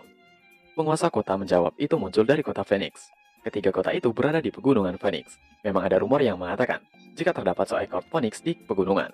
Tapi ia tidak menyangka rumor itu benar. Yun Shao kemudian berpikir tentang sesuatu dan langsung mendapatkan pencerahan. Da Sheng bertanya pada Yun Shao apa yang terjadi. Yun Shao meminta semuanya untuk masuk kembali. Di dalam, Yun Shao menjelaskan jika fenomena aneh itu merupakan tanda kalau ada harta karun hebat yang akan muncul. Dan harta karun itu berhubungan dengan Phoenix. Dan harta karun itu juga adalah tujuan sebenarnya dari negara Hundred Battle. Semua orang terkejut. Mendengar fakta itu, Komandan Xiao Qingwan mengatakan, karena ada harta karun muncul di Tian Sui, maka mereka tidak boleh membiarkannya pada musuh. Da Sheng membenarkannya dan mengatakan, musuh mengirim 800.000 tentara sebagai gangguan. Harta karun itu sepertinya sangat hebat. Saat ini mereka tidak perlu menundanya lagi dan meminta untuk pasukan menyerang kota itu. Komandan Xiao Qingwan juga sependapat dengan Da Sheng. Dalam hati Yun Shao mengatakan, jangankan 800.000 pasukan. Bahkan ia pernah melihat mantra yang bisa menjebat 8 miliar orang. Tapi negara Hundred Battle tidak mungkin memiliki kekuatan seperti itu. Yun Shao meminta mereka untuk berhati-hati. Pasti musuh memiliki kartu as. Da Sheng bertanya apakah maksud Yun Shao ingin mengirim tentara lebih banyak lagi. Yun Shao menjawab, kali ini ia sendiri yang akan pergi. Guru Luo yang dari tadi diam langsung angkat bicara. Ia tidak setuju dengan yang dipikirkan oleh Yun Shao. Karena kejadian waktu lalu membuat mereka berdua sedikit canggung. Komandan Xiao Qingwan mengatakan, bagaimana jika dirinya pergi bersama Yun Shao? Dan seharusnya tidak akan ada masalah. Ia juga ingin melihat penyebab fenomena itu. Yun Shao tidak setuju dengan usul itu. Guru Luo menegur Yun Shao apakah Yun Shao tidak mendengarkan kata-katanya. Yun Shao mengatakan, jika Komandan Xiao Qingwan masih membutuhkan yang Qi milik Guru Luo untuk makan racun es. Jika tidak, maka Komandan Xiao Qingwan hanya akan menjadi beban nantinya. Dan ia hanya akan membawa Jimeng untuk pergi. Guru Luo terlihat marah dan mengatakan pada Yun Shao, jika saat ini adalah perang, jadi Yun Shao jangan mencoba untuk main pahlawan-pahlawanan. Tapi Yun Shao langsung menoleh ke arah Guru Luo dan mengatakan sesuatu. Tapi Yun Shao menggunakan private sound transmission, sehingga perkataannya tidak terdengar oleh siapapun kecuali Guru Luo. Guru Luo sedikit tenang dan bertanya, apakah benar begitu? Yun Shao membenarkannya. Komandan yang lain bertanya-tanya, sebenarnya apa yang Yun Shao katakan? Da Sheng bertanya, apakah Yun Shao akan pergi? Yun Shao dengan yakin membenarkannya, karena ada benda bagus yang muncul, dan ia harus mendapatkannya. Dengan begitu, Da Sheng tidak akan menghalangi Yun Shao, dan ia berpesan, keselamatan adalah yang utama. Dengan segera Yun Shao keluar dari ruangan bersama Jimeng. Yun Shao meminta untuk mereka menunggu kabar baik saja darinya. Tidak lama, Yun Shao dan Jimeng telah sampai di tujuan. Jimeng mengatakan, jika di depan adalah kota Phoenix. Pendeteksi miliknya dipantulkan. Jelas di sana terdapat mantra. Yun Shao membenarkannya dan langsung menggunakan Demon Moon. Yun Shao merasakan tidak adanya kehidupan dari sana. Jimeng bertanya, apakah semua masuk ke pegunungan Phoenix? Yun Shao menjawab jika sepertinya belum. Situasinya lebih rumit dari yang dia pikirkan. Yun Shao mengatakan jika kota telah dipasangi pembatas. Mungkin karena hal itu tidak ada mantra yang keluar. Orang biasa tidak akan bisa melihat pembatas itu. Jadi kemungkinan untuk hidup setelah masuknya kecil. Jimeng memperingatkan Yun Shao untuk berhati-hati. Yun Shao mengatakan itu tidak apa-apa. Itu tidak berbahaya. Setelah memasuki pembatas itu, Jimeng dikejutkan oleh sesuatu. Keadaan kota sangat memprihatinkan bahkan mengerikan. Jimeng mengatakan negara Hundred Battle bahkan tidak mengampuni para penduduk. Mereka benar-benar kejam. Yun Shao mengatakan, Yang menjadi perhitungannya sekarang adalah bagaimana cara penduduk itu mati. Luka orang yang mati itu terlihat bukan disebabkan oleh manusia. Jimeng melihat luka orang-orang yang mati itu mengatakan, jika lukanya sangat parah, apakah luka itu disebabkan oleh binatang buas? Atau mungkin, tiba-tiba sesuatu terjadi. Area sekitar dipenuhi dengan cahaya hijau. Dari dalam jasad orang yang telah mati itu muncul hewan seperti lalat, dengan memiliki warna mata hijau dan gigi tajam. Ribuan bahkan jutaan lalat monster itu mulai menyerang Yun Shao dan juga Jimeng. Jimeng bertanya pada Yun Shao, makhluk apakah itu? Mereka semua sekuat martial warrior. Yun Shao menjawab jika itu adalah monster tingkat 1, Nasal Bugs. Kekuatan mereka lemah, tapi mereka menutupinya dengan jumlah. Mereka bisa dengan mudah berkembang biak di tempat yang banyak mayat. Sepertinya tujuan musuh menghancurkan kota adalah untuk mengembangbiakan monster itu. Dan sepertinya kebanyakan dari monster itu baru lahir. Jadi seharusnya mereka tidak terlalu kuat. Tapi, beberapa serangga yang sudah tua memiliki kekuatan setara martial warrior puncak. Jimeng panik karena walaupun serangga itu setara dengan martial warrior, tapi jumlah mereka tidak masuk akal. Yun Shao meminta untuk Jimeng tidak cemas. Serangga itu bodoh, dan meminta Jimeng untuk bersenang-senang. Yun Shao langsung segera menyerang serangga-serangga di sana. Dalam hati Jimeng yang melihat Yun Shao tengah membunuh serangga-serangga itu mengatakan, Yun Shao juga seorang martial warrior, tapi Yun Shao membunuh 10 monster dalam sekali serang. Jimeng langsung menggunakan serangan andalannya untuk mengurus para serangga itu. Ia gunakan untuk melindungi Yun Shao. Tapi Yun Shao mengatakan jika dirinya tidak perlu perlindungan. Jimeng fokus saja untuk membunuh serangga itu. Dan diminta untuk tidak terlalu bersemangat. Simpan tenaga untuk nanti juga. Setelah membunuh serangga-serangga kecil, kini serangga besar muncul di atas mereka. Yun Shao mengatakan jika serangga yang besar itu memiliki kekuatan Two Force Drill, dan pasti yang terkuat. Yun Shao menggunakan teknik untuk menyerang monster itu. Serangan Yun Shao terlihat seperti bunga lotus besar yang kemudian membungkus serangga besar itu di udara. Jimeng yang melihat serangan tuannya mengatakan, jika Yun Shao bisa membekukan monster itu hanya dalam beberapa detik. Jimeng dengan segera juga menggunakan tekniknya untuk membantu. Dengan tebasan yang luar biasa, Jimeng membelah serangga yang telah Yun Shao bekukan di udara. Melihat teknik pedang Jimeng, Yun Shao memberikan tepuk tangan dan mengatakan, jika Sword Intent milik Jimeng sudah lebih tajam daripada sebelumnya, Jimeng pasti akan segera naik tingkat. Jimeng menunduk berterima kasih karena itu semua berkat Yun Shao. Beralih di Pegunungan Phoenix, terlihat beberapa orang tengah berkumpul di tempat yang terdapat rune atau segel yang di tengahnya terdapat Phoenix. Mereka adalah wakil penguasa Dusk Flame, seorang martial Grandmaster, Qi Zhenzi, Hexagram Kerajaan Dusk Flame, Martial King, Sun Xiwi, dan Li Wenxi. Hexagram Kerajaan Dusk Flame, Refiner tingkat 4, Hu Yanming. Hexagram Kerajaan Dusk Flame, Song Chengtian. Hexagram Kerajaan Dusk Flame, Su Pinghong. Dan yang terakhir adalah Hexagram Kerajaan Dusk Flame, Yi Xiaoxiang. Mereka adalah orang-orang yang melukai Komandan Xiao Qingwan telah muncul kembali. Hu Yanming, seorang refiner tengah mencoba untuk membuka rune Phoenix. Dari dalam saku Su Pinghong, terdengar bunyi retakan. Saat ia melihatnya, itu adalah bola kecil berwarna hijau yang memiliki pola seperti serangga telah hancur. Qi Zhenzi bertanya pada Su Pinghong, apa yang terjadi? Su Pinghong mengatakan jika Nasal Bugs yang ia letakkan di kota Phoenix sudah mati semua. Qi Zhenzi mengatakan akhirnya ada yang masuk. Su Mei mengatakan pada Su Pinghong, jika serangga milik Su itu hanyalah sampah, apakah aneh jika serangga itu terbunuh? Qi Zhenzi meminta untuk tidak gegabah dan meminta salah satu dari mereka untuk pergi melihat. Sun Mei mengatakan itu hanya beberapa tikus dan biarkan mereka saja yang pergi melihat. Tapi Su Pinghong dengan cepat bergegas untuk pergi karena mereka adalah Nasal Bug miliknya. Ye Xiaoshan mengatakan jika ia mendengar jika Komandan Xiao Qingwan datang juga, kalau dia sampai ketemu ke kota Phoenix, ia takut Komandan Xiao Qingwan bukan tandingan mereka. Qi Zhenzi mengatakan jika Xiao Qingwan sudah terluka selama 5 tahun, dan jika sudah pulih pun pasti kultivasinya sudah turun, jadi tidak perlu khawatir. Selain itu, Su Pinghong memiliki harimau petir bersamanya. Walaupun ia melawan seorang Martial King, dia tidak akan kalah. Qi Zhenzi meminta untuk menunggu saja, dan akan mengirim banyak orang ketika terjadi hal aneh di sana. Kembali pada Yun Shao dan Jimeng. Di tengah jalan, Yun Shao bertemu dengan Su Pinghong bersama dengan harimau petir miliknya. Su Pinghong mengatakan, jika ia pikir tadinya adalah tikus besar, tapi ternyata hanya seorang Martial Lord bintang 2 dan Martial Warrior bintang 9. Yun Shao menanggapi jika Su Pinghong tak perlu memperkenalkan diri, karena ia tidak mau tahu. Perkataan Yun Shao membuat Jimeng tertawa. Su Pinghong marah karena diejek oleh Yun Shao seperti itu dan akan mengajar Yun Shao. Yun Shao melihat hewan kendaraan Su Pinghong mengamatinya sebentar, dan baru tersadar jika itu adalah harimau petir. Ia baru ingat kalau ia membutuhkan darah harimau petir, tapi surga memang sedang berpihak padanya. Yun Shao meminta untuk Jimeng melawan Su Pinghong dan ia akan melawan harimau petirnya. Su Pinghong tertawa mendengar kalau Yun Shao mau melawan harimau petirnya, yang setara dengan Martial King. Tapi ejekan itu tidak mereka hiraukan, dan Jimeng langsung menyerang Su Pinghong. Jimeng dan Su Pinghong sudah mulai bertarung di belakang Yun Shao, dan kini Yun Shao akan berhadapan dengan harimau petir. Yun Shao memasang ekspresi aneh yang membuat harimau itu terkejut dan segera bersiaga. Yun Shao mendekati harimau putih itu kemudian duduk di depan si harimau. Tentu saja harimau kebingungan dengan tingkah Yun Shao. Yun Shao mengeluarkan gitar khas China, Zhongruan, dan memainkan melodi untuk menimang seorang bayi. Tentu saja, melodi dan nyanyian Yun Shao membuat harimau petir itu terduduk dan matanya berbinar-binar. Bukan karena merasa suka akan lagunya yang didengar, tapi matanya berbinar-binar karena ingin muntah mendengar nyanyian Yun Shao. Yang kemudian Yun Shao menggunakan genjutsu pada si harimau petir itu. Yun Shao ternyata membawa kesadaran si harimau masuk ke dalam alam dewa. Dengan segera harimau itu menyerang Yun Shao. Tapi Yun Shao yang diserang bagaikan kabut. Yang kemudian kehadiran Yun Shao yang besar itu membuat si harimau gemetar ketakutan. Kembali kepada pertarungan Jimeng dan Shu Pinghong. Dalam hati Shu Pinghong tidak percaya dengan apa yang terjadi.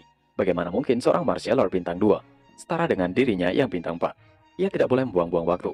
Shu Pinghong memanggil peliharaannya itu tapi terhenti. Karena melihat apa yang dilakukan peliharaannya pada Yun Shao. Yun Shao malah asik bermain dengan harimau petir itu. Tentu saja itu membuat Shu Pinghong tidak percaya. Bagaimana mungkin itu terjadi? Shu Pinghong dalam hati mengatakan, ia sudah menginvestasikan banyak uang dan sumber daya padanya. Dan ia menuangkan hati dan juga jiwa. Juga merupakan harta yang berharga. Tapi mengapa harimaunya mengabaikan setiap panggilannya? Shu Pinghong dipojokkan oleh serangan-serangan Jimeng. Karena kesal, Shu Pinghong menggunakan serangan jarak jauhnya. Ia menggunakan Thunder Shaking Jet Flash ke arah Jimeng. Jimeng menggunakan Peach Blossom Sword Intent untuk menangkis serangan Shu Pinghong. Shu Pinghong tidak percaya serangannya dipatahkan oleh Jimeng. Shu Pinghong terus-menerus memanggil hewan peliharaannya itu tapi tidak dihiraukan. Karena harimau itu tengah asik bermain dengan Yun Shao. Shu Pinghong berniat untuk kabur dari sana dan meminta bantuan. Tapi Jimeng tidak membiarkannya. Jimeng menggunakan teknik tuannya dan menggunakan Lotus Word Song yang sama. Dari atas Shu Pinghong, sekumpulan bunga lotus perlahan menghujam dirinya hingga tewas. Jimeng yang melihat kemampuannya sendiri merasa terkesan. Dalam hatinya, ia mengatakan, sebulan yang lalu, ia hanya martial warrior bintang 7. Ambisinya adalah untuk menjadi martial lord suatu hari nanti. Baru sebulan, ia mengikuti Yun Shao, tapi sekarang ia sudah naik menjadi martial lord bintang 6. Yun Shao sekali lagi memberikan tepuk tangan untuk Jimeng. Karena tekniknya tadi, Yun Shao mengatakan, jika tebasan Jimeng tadi memiliki beberapa kemiripan dengan teknik penuhnya. Jimeng menoleh ke arah Yun Shao, tapi ia terkejut saat melihat harimau petir akan menerkam Yun Shao. Jimeng berteriak untuk memperingatkan Yun Shao. Tapi Yun Shao mengelus harimau itu dan mengatakan, jika sekarang mereka sudah menjadi teman. Tentu saja itu membuat Jimeng terkejut bingung. Ia tidak menyangka Yun Shao bisa menjadikan hewan tingkat 5. Beberapa saat kemudian, Yun Shao yang tengah duduk di atas harimau petir itu mengatakan, jika dengan Little Guy, mereka akan lebih mudah untuk bepergian ke gunung. Tidak lama mereka melakukan perjalanan, mereka dihadang oleh Sun Xiu dan Li Wenxi. Yun Shao dan Jimeng dikejutkan oleh Li Wen yang ternyata adalah seorang demonifikasi. Dalam hati Yun Shao menjelaskan, jika itu adalah salah satu kekuatan innate demons. Setelah dilatih, seluruh tubuh akan berubah bentuk menjadi iblis. Yun Shao melanjutkan, dua Martial King cukup merepotkan. Yun Shao memberikan sebuah pil pada Jimeng untuk dimakan. Dalam hati Jimeng mengatakan, setelah meminum pil itu, untuk sementara waktu ia akan kehilangan kemampuan untuk bertarung. Jadi Jimeng menyimpulkan, jika tuannya berpikir jika saat ini adalah situasi yang gawat. Tapi ia tidak boleh membuang-buang waktu untuk berpikir. Jimeng langsung membuka Peach Blossom Sword Intent. Sun Xiu yang melihat kekuatan Jimeng langsung meningkat bertanya-tanya, pil apa yang dimakan Jimeng sehingga meningkatkan kekuatan sebanyak itu. Jimeng tanpa berpikir langsung menebas Li Wen. Tapi sepertinya tebasan Jimeng tidak berpengaruh. Yun Shao yang menyadari itu meminta untuk Jimeng menghindar. Li Wen melancarkan serangan pada Jimeng yang mengharuskan Jimeng untuk mundur beberapa kaki. Li Wen yang berada dalam bentuk demonik mengatakan, jika serangan Jimeng tidak sakit dan bahkan tidak menggoresnya. Sedangkan Jimeng bertanya-tanya, mengapa kulitnya menjadi keras sekali? Dan juga sekarang Li Wen terlihat lebih besar dari sebelumnya. Li Wen mengatakan pada Jimeng, jika pil memiliki batasan, kekuatan Jimeng memang setara dengan seorang martial king. Tapi Jimeng tidak akan pernah bisa menjadi seorang martial king. Li Wen meneruskan dengan rasa bangganya. Saat ini ia adalah seorang martial king bintang 3, dan ia masih terus naik. Li Wen menggunakan serangan yang ia keluarkan dari mulutnya bola berwarna hijau. Serangan itu bernama Earth Devouring. Jimeng mencoba untuk menahan serangan itu menggunakan pedangnya sekuat tenaga. Tapi bagaimanapun Jimeng terpukul mundur. Terlihat tubuh Jimeng babak belur akibat serangan itu. Tapi ia masih dapat berdiri. Yun Shao lalu menghampiri Jimeng dan mengajaknya untuk kabur.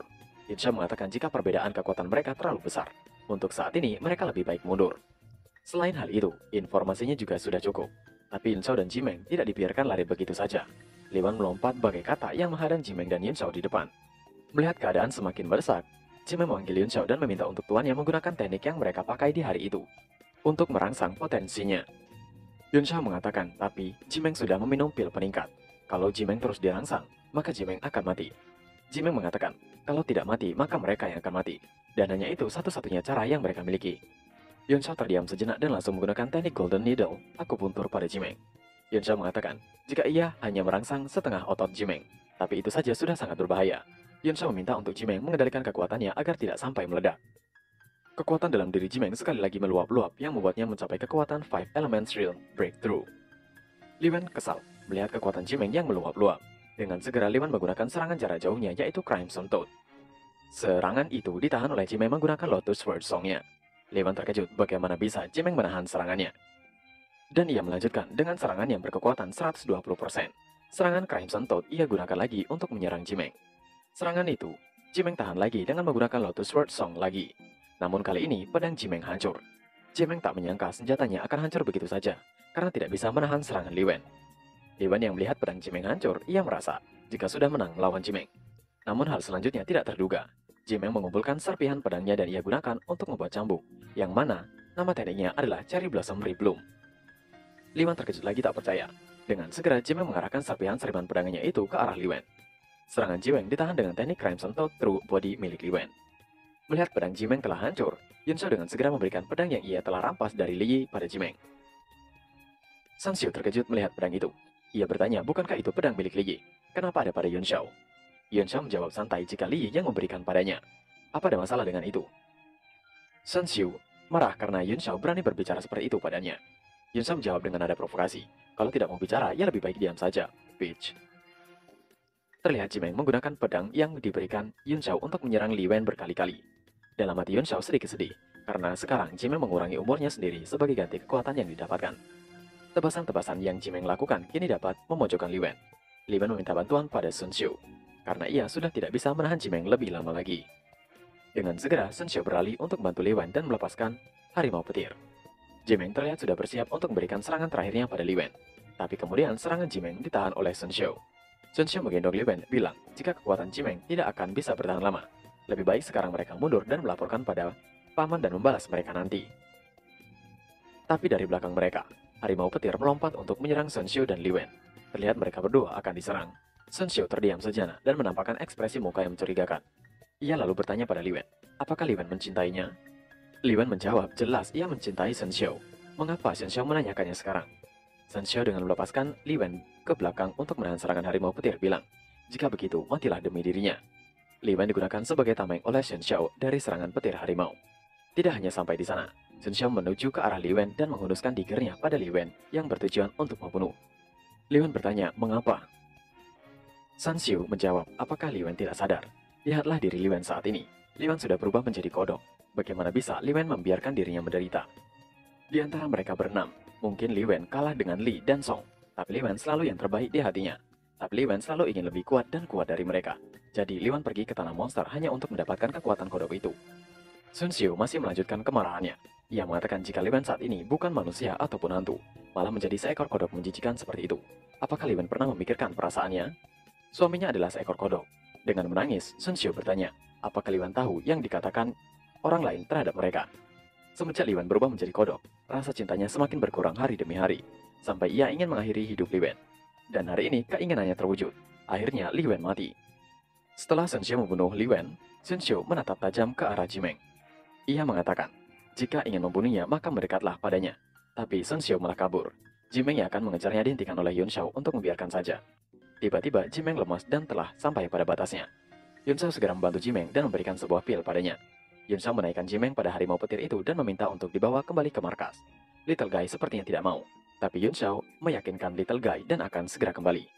Yun Shao pergi sendiri menuju ke arah Gunung Phoenix. Ia mengatakan jika itu adalah tempat asal True Soul Phoenix di dunia dewa. True Soul Phoenix itu benar-benar terhubung dengan treasure itu. Bahkan seorang martial sovereign juga ikut muncul. Yun Shao akan menggunakan semua yang ia miliki.